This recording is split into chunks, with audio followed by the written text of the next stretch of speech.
We are talking about the idea of supporting people in your life who care for you or other family members and why this is important. And if you're watching this and you are not a caregiver, or maybe you don't think that you're a caregiver, what can you learn from care and caregiving situations in your family? What does supporting caregivers mean? When we hear the word support, sometimes we can associate it with something negative, like a person isn't doing their job, so they need support. Or they don't know how to do their job, or they're not doing a good job and they need support. But what if instead we thought of the idea of support as doing something nice for another person?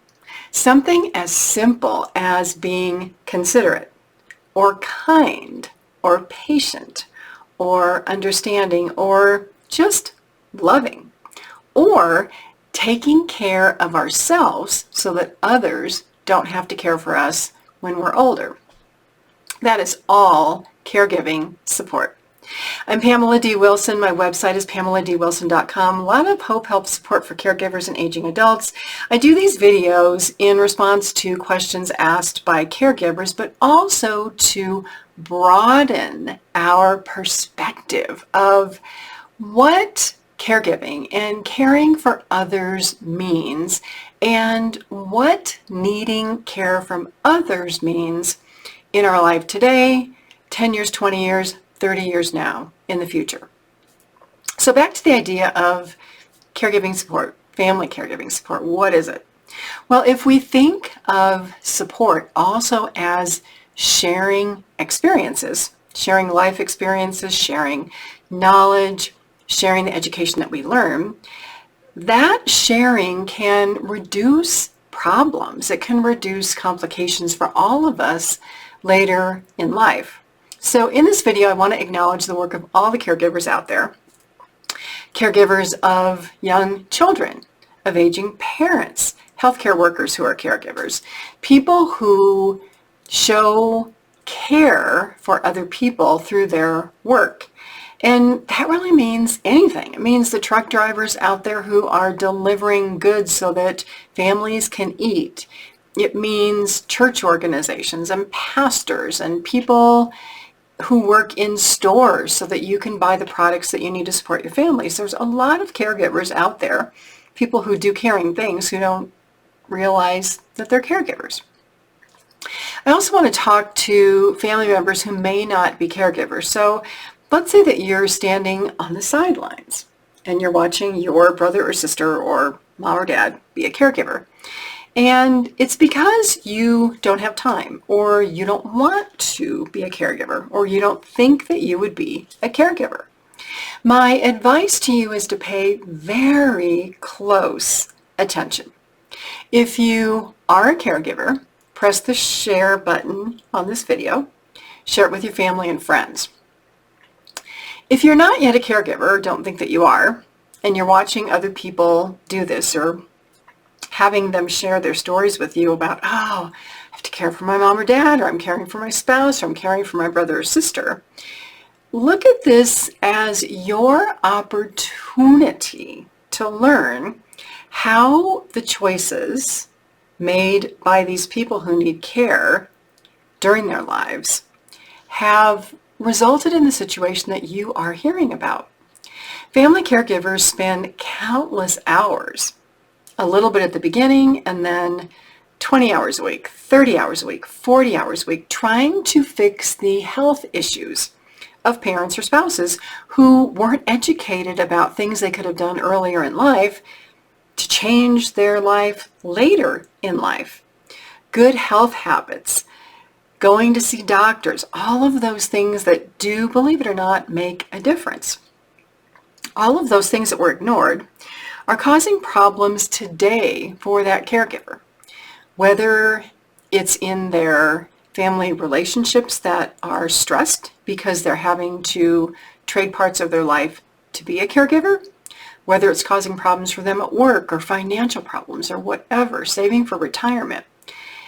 The lack of planning by other family members who eventually need care cause significant issues in the life of a caregiver, even though we feel as a caregiver that we have a duty and a responsibility to care for aging parents and spouses.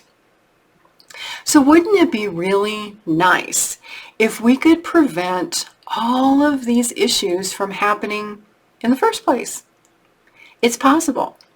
When we as the caregivers learn lessons or see caregiving as a lesson, and we pass this information down to our children and share it with other family members without making them feel guilty for not participating.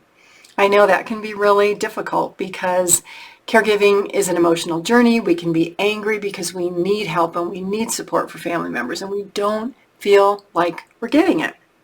If you're a family caregiver, I know that you pay attention and you do a lot of things that nobody else in your family cares about, or even nobody else in your family is willing to do, that make a huge difference for your spouse, for a parent, for somebody else in your family.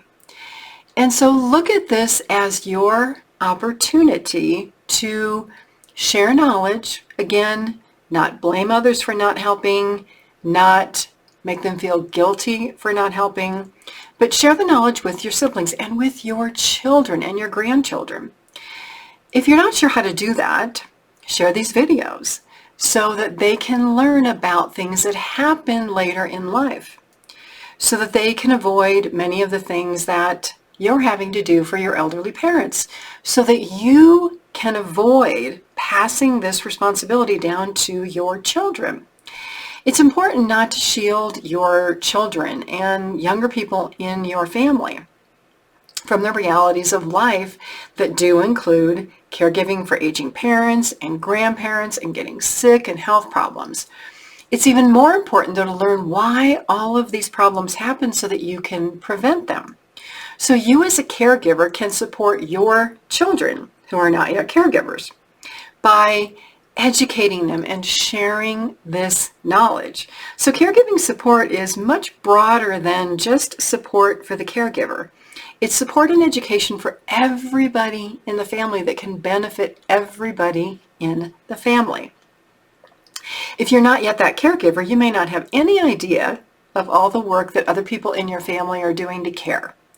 If you have a caregiver in your family, and again, you can't or you choose not to be that caregiver for whatever reason, at least acknowledge what they're doing. Thank your brother or sister for things that you can't do or that you don't want to do or that you choose not to do, rather than allowing that relationship and the opportunity to learn to go by the wayside. In most cases, if it wasn't for that caregiver, your spouse or your children or somebody else would be pressured to provide that care. And also that care prevents that loved one from having to go to a nursing home. Now, you may be that sibling who is telling your sibling, who is the caregiver, oh, you can't put mom or dad in a nursing home. Well, seriously? Why not if you're not helping out? That's why you should acknowledge at least what they do, even if you're not helping. The problem, how do we even get here? How do we even need to be talking about caregiving support and talking about these issues in our family? Well, it's because most people don't realize the caregiving role or even the term caregiving or what caregiving needs until we begin to care for spouses or parents who are sick, who have health issues or physical issues, and they're having difficulty managing day to day, and we're seeing this and we're thinking, oh my gosh, I have to step in and help. So by the time this support or help is needed, it's kind of what I call catch-up support. So the problem has already happened, and you as the caregiver are coming in to fix or maintain or try to improve issues that have already happened. And sometimes you can do that, but most of the time your goal is to stop them from getting worse faster. And you do this year after year after year, and you contribute more and more time as you watch this downhill slide of health That is going to happen to all of us unless we gain education early in our lives to stop it. So if you think of this, caregivers actually choose, they agree to solve the problems of other people who have ignored their own needs and need care. And as a result, caregivers ignore their own needs. This is why family caregivers are stressed and angry and frustrated and anxious and have health problems, mental health problems, physical health problems, can't sleep at night, family relationship problems. All of this is like this spiral that keeps spinning until we do something to stop it. So if you know a caregiver, if you have a caregiver in your life that you're not helping, don't ignore the situation. Look at it as a learning opportunity for all the things that you don't want to happen in your life and start making changes. Never think that you won't be in a similar situation as your sister who's caring for her husband, or your children who are helping out grandma and grandpa, or your sister caring for your mom and dad. Somewhere along the way, caregiving, needing care, having health issues, it's going to touch you. It will touch all of us. We don't live forever. We don't get out of here alive. Eventually, the reality is our bodies wear out, much like a car. And unlike a car, we can't replace a car. We don't have the opportunity to replace our body or to fix all of those problems that we ignored earlier by just kind of putting in a new part, replacing a spark plug or changing the oil or something like that. Our bodies, unfortunately, don't work like that. So if you are not a caregiver, find a way to support a caregiver in your life, even if it's through little things like a weekly phone call, just to listen to them vent and learn about what they're doing. Deliver groceries, pick up prescriptions, maybe give them a few hours off. If you live far away, pay for a service, pay to have the house cleaned, or pay to have a caregiver come and give them a break. Little things make a huge difference. If you are the person needing care, I know that you may not feel well, you may have a lot of health issues, your life isn't going the way that you wanted it to. Do your best to be thankful for those people who are caregiving for you and not be difficult. Work with them. Your children, those people who are showing up in your life every day or once a week or every now and then, are doing a lot to care for you. They're giving up other parts of their life to show up for you. For everyone here, seek as much education as possible so that you can live the life that you want, minus health complications and minus potentially needing care from people in your family. I'm Pamela D. Wilson. My website is PamelaDWilson.com. A lot of hope, help, support for caregivers and all adults and family members. My caregiving library, online caregiving courses, my weekly podcast, The Caring Generation, hundreds of videos here on YouTube. Please follow me, press the share button, share this with others you know who are looking for hope, help, and support, and have a fabulous day today. I'll see you all again soon in another video.